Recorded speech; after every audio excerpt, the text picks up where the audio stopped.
নমস্কার, দ্য রিপোর্টে স্বাগত। শহর কলকাতার বুকে সরকারি হাসপাতালে তরুণী চিকিৎসকের ওপর নির্যাতন ও খুনের ঘটনায় অভিযুক্তদের উপযুক্ত শাস্তির দাবিতে এদিন আরজিকর হাসপাতালে এলেন কামদুনি প্রতিবাদী মঞ্চের সদস্য মৌসুমী কয়াল। সাংবাদিকদের মুখোমুখি হয়ে হাসপাতালের ভূমিকা নিয়ে প্রশ্ন তোলার পাশাপাশি স্বচ্ছ বিচার চেয়ে কি জানালেন তিনি, শুনবো। একটার পর একটা ঘটেই যাচ্ছে, কিন্তু কোনো রকম ভাবে বিচার হচ্ছে না। একজনকে তো গ্রেফতার করা হলো সঙ্গে সঙ্গে। এখানে দেখুন, একজনকে গ্রেফতার করা হয়েছে, সেটা সিভিক ভলেন্টিয়ার। একজন সিভিক ভলেন্টিয়ার যখন গ্রেফতার হয়েছে, একাধারে কাজ নয়, এটা সম্পূর্ণ একটা একজনের ওই রোগা মতো একজনের পক্ষে এরকম করে তাকে মার্ডার করে খুন করা এটা অসম্ভব। এর পিছনে আরো আছে, কারণ আমরা সাধারণ মানুষ যখন আরজিকর হসপিটাল বলো, এনআরএস বলো, আমরা যেখানেই যাই প্রথমে আমাদের মেন গেটে একটা কার্ড দেখাতে হয়, তারপরে আবার দ্বিতীয় স্তরে উঠতে গেলে আর কার্ড দেখাতে হয়। অনেক প্রশ্নের মুখোমুখি হতে হয় আমাদের পেশেন্টদেরকে দেখার জন্য। কিন্তু একজন পুলিশ কর্মী সে যখন এত রাতে হসপিটালে উঠছে, সেই রুমে যাচ্ছে, তখন কি কোনো সিকিউরিটি সেখানে ছিল না? হসপিটালের সুপার ছিল না? সিকিউরিটি এখন দুজন সিকিউরিটি গার্ডকে সাসপেন্ড করেছে হাসপাতাল। সাসপেন্ড করে কি হবে?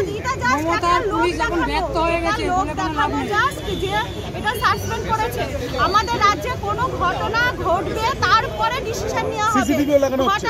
সিসিটিভি আগে কোথায় ছিল? আগে কেন লাগাইনি? এখন জাস্ট ব্রেন ওয়াশ করার জন্য কোনো কিছু ঘটে গেলে তখনই ব্রেন ওয়াশ করা হয়।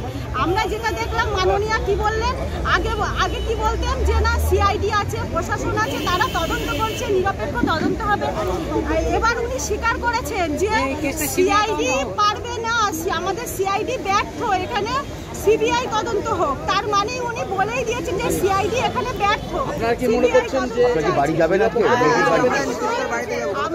আমরা চাইবো যে ওকে আড়াল করার চেষ্টা করা হচ্ছে কি? অবশ্যই আড়াল করার চেষ্টা করা হচ্ছে, কারণ যে প্রিন্সিপাল ছিল একবার না, ওনাকে অনেকবার কিন্তু ট্রান্সফার করা হয়েছিল।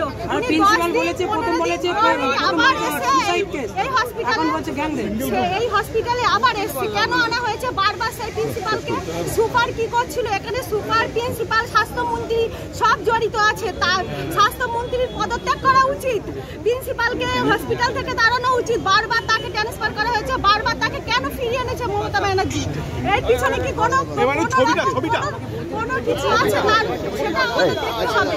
11 বছর কেটে গেলেও কামদুনি কাণ্ডের দগদগে ক্ষত এখনো টাটকা।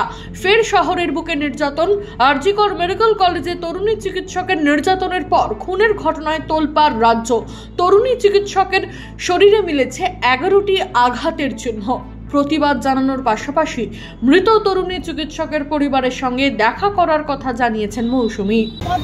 তাদের পরিবারের পেশেন্টরা হসপিটালে পড়ে আছে, চিকিৎসা হচ্ছে না, ডাক্তার নেই, ডাক্তাররা তারা সরকারি ডাক্তাররা তারা বাইরে বিভিন্ন জায়গায় হসপিটাল খুলে, নার্সিং হোম খুলে বসে আছে, অথচ এখানে এইভাবে সাধারণ মানুষকে হেনস্থা করা হয়। এই জায়গায় দাঁড়িয়ে আপনারা কি নির্যাতিতার বাবার সঙ্গে দেখা করবেন? নির্যাতিতার পরিবারে আমরা যাচ্ছি। The report, Kolkata bureau. সমস্ত খবরের আপডেট পেতে লাইক করে সাবস্ক্রাইব করুন দ্য রিপোর্ট চ্যানেলটি। সেই সঙ্গে বেল বাটন প্রেস করতে ভুলবেন না। আপনাদের একটা সাবস্ক্রিপশন আমাদের জন্য অত্যন্ত মূল্যবান। জয় হিন্দ।